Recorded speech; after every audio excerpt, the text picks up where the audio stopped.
Olá pessoal, aqui é o Marco Rian com mais uma dica de alemão para vocês. A nossa última dica, falar alemão é como brincar de Lego, teve uma repercussão super legal, tá? Quero agradecer aí a vocês todos. E pensando nisso, eu resolvi fazer uma continuação, uma espécie de parte 2, tá? Quero explicar mais algumas regrinhas aí de formação de frases em alemão para facilitar para vocês o estudo em casa, né? Ou enfim, os cursos que vocês vêm fazendo por aí, ou mesmo aqui com a gente na Berlínguas, tá? Bom, se você perdeu, né, o primeiro vídeo, então dá uma olhadinha aqui em cima, né? Clica aqui em cima, ou enfim, você pode assistir primeiro aquele, depois vir para esse, ou assistir esse aqui e ir para aquele, tanto faz, eu acho que os vídeos aí eles vão se complementar, tá? Mais um pedido eu gostaria de fazer para vocês. Se você é novo aqui no meu canal, já deixa o seu like aí, compartilha com seus amigos, ative o sininho para receber mais notificações, assim você me ajuda a fazer com que o meu canal cresça cada vez mais. Bom, então vamos lá, vamos para a nossa dica de hoje.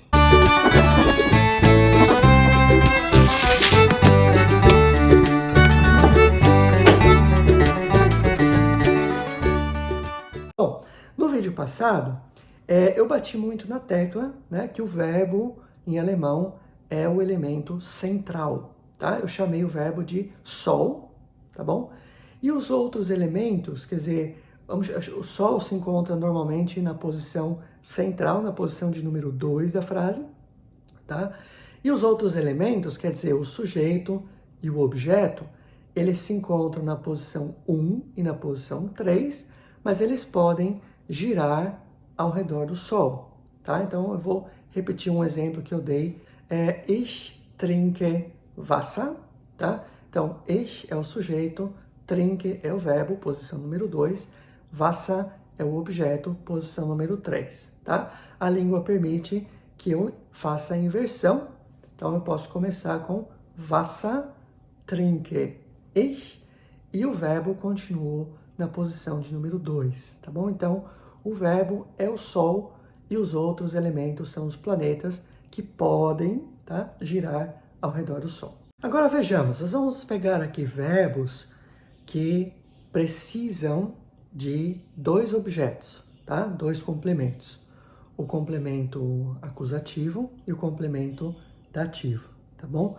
Aliás, eu também fiz uma outra dica, já faz um tempo, né? Pode clicar aqui também, falando um pouco de como identificar, né, os verbos com acusativo e verbos com dativo, tá bom? Então nós vamos pegar aqui alguns exemplos, ou melhor, um exemplo, tá, de verbo que precisa, que exige os dois complementos, tá bom? Vou pegar o verbo então, schicken, que é o verbo enviar, ok? Vamos pensar na ideia do verbo mesmo, tá? Na essência do verbo. Se uma criança, não sei, te perguntar, em português mesmo, o que significa o verbo enviar, tá? Como é que você explicaria para uma criança a ideia, a essência do verbo enviar, tá? Você diria assim, provavelmente, olha, a gente precisa de uma segunda pessoa que não está necessariamente no mesmo espaço que a gente, ok?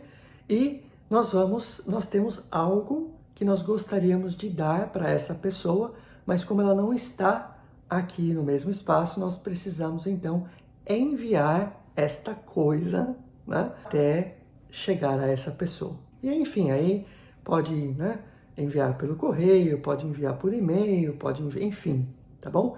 Aí não precisamos mais desses detalhes, tá? Então, essa segunda pessoa, a gente pode chamar de beneficiado, tá? No caso, ela está recebendo algo, né? Quer dizer, algo que você está fazendo, enviando para ela, ela está recebendo, então ela está se beneficiando de uma ação, vamos dizer assim, tá? Vamos pegar outros verbos muito parecidos, o verbo geben, o verbo dar, o verbo dar de presente, tá? Schenken, por exemplo, tá? O próprio verbo desejar, né? Eu desejo a você um bom fim de semana, então desejar, wünschen, tá? O próprio verbo escrever, quando você está escrevendo para alguém, né, essa pessoa vai ler. Então, schreiben também é um exemplo.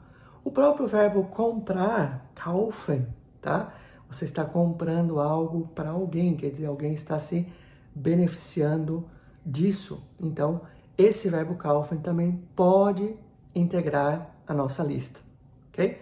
Então, essa pessoa, essa segunda pessoa, ela vai ser o nosso dativo, tá? A pessoa será o nosso dativo. E aquilo que você está enviando, no caso, tá? Isso será o acusativo, tá bom? Então, veja, não podemos ligar, fazer a seguinte associação, tá? Pessoa a gente associa com o dativo e coisas a gente associa com o acusativo.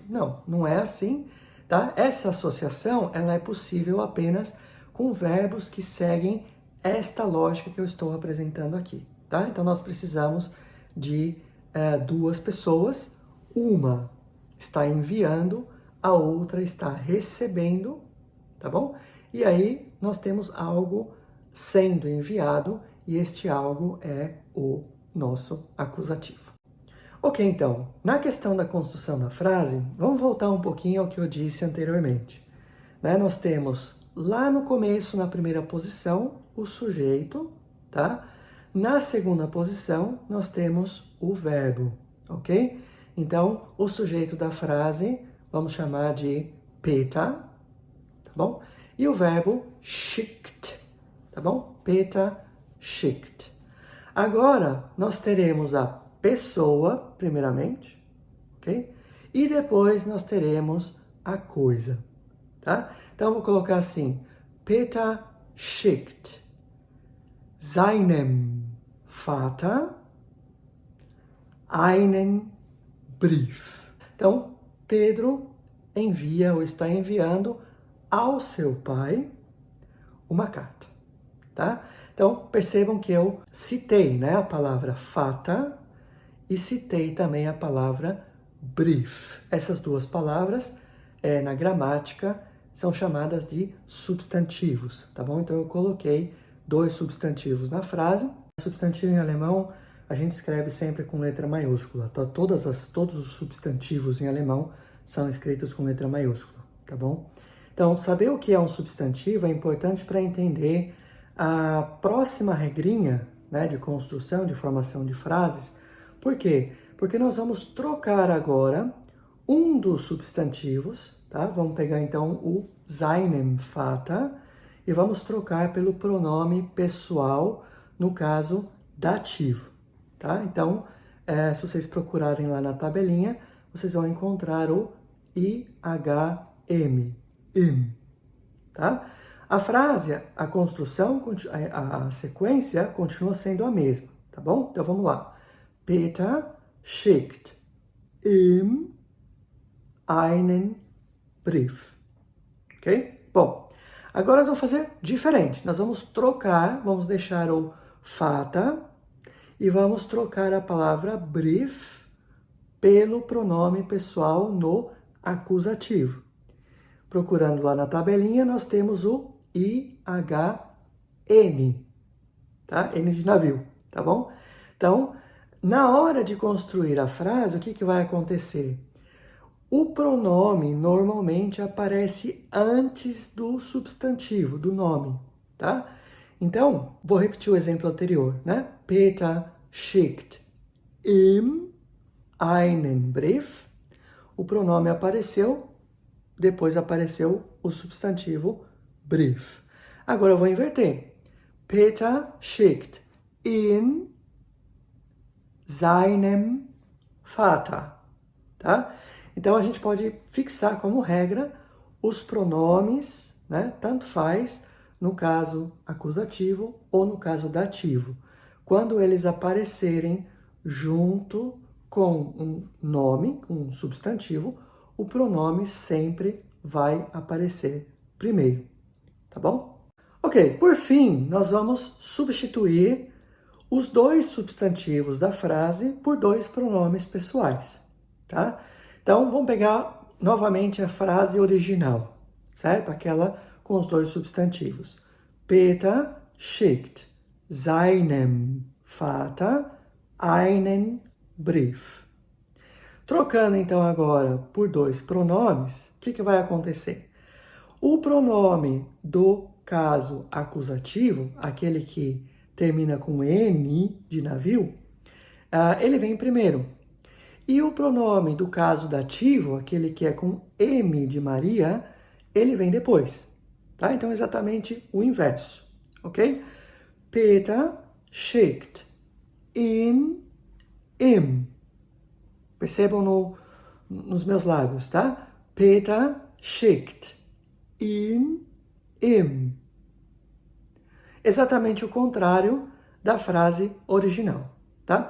Às vezes, assim, a gente pode se perguntar, mas, gente, chega a esse ponto de ter que substituir os dois, né, numa frase? Sim, tá? Na linguagem do dia a dia, numa conversa diária, sim, é possível que a gente tenha os dois pronomes na mesma frase, tá? Então, é uma regrinha, na verdade, extremamente... todas elas que eu apresentei aqui, na verdade, são extremamente comunicativas. Quer dizer, você pode aprender aqui comigo agora e já pode aplicar assim que esse vídeo acabar, tá? Funciona dessa maneira, ok?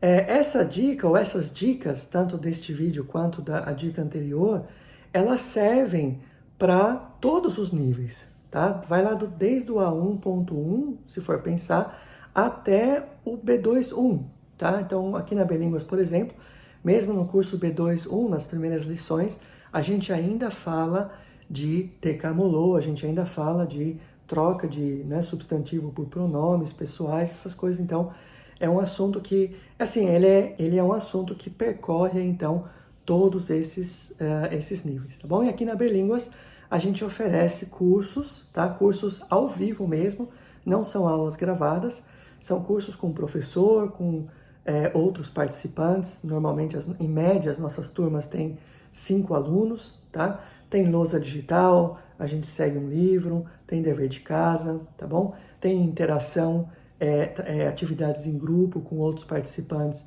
dentro da própria aula, tá certo?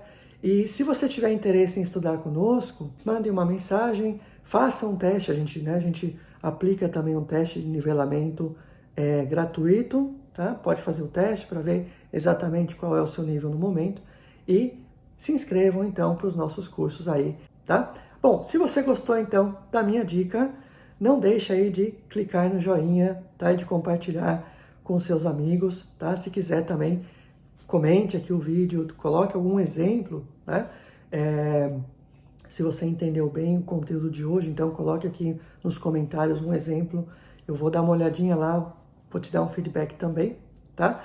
E não deixe de ativar o seu sininho para receber mais vídeos como esse. Belínguas deseja a todos bons estudos. Até a próxima. Tchau, tchau.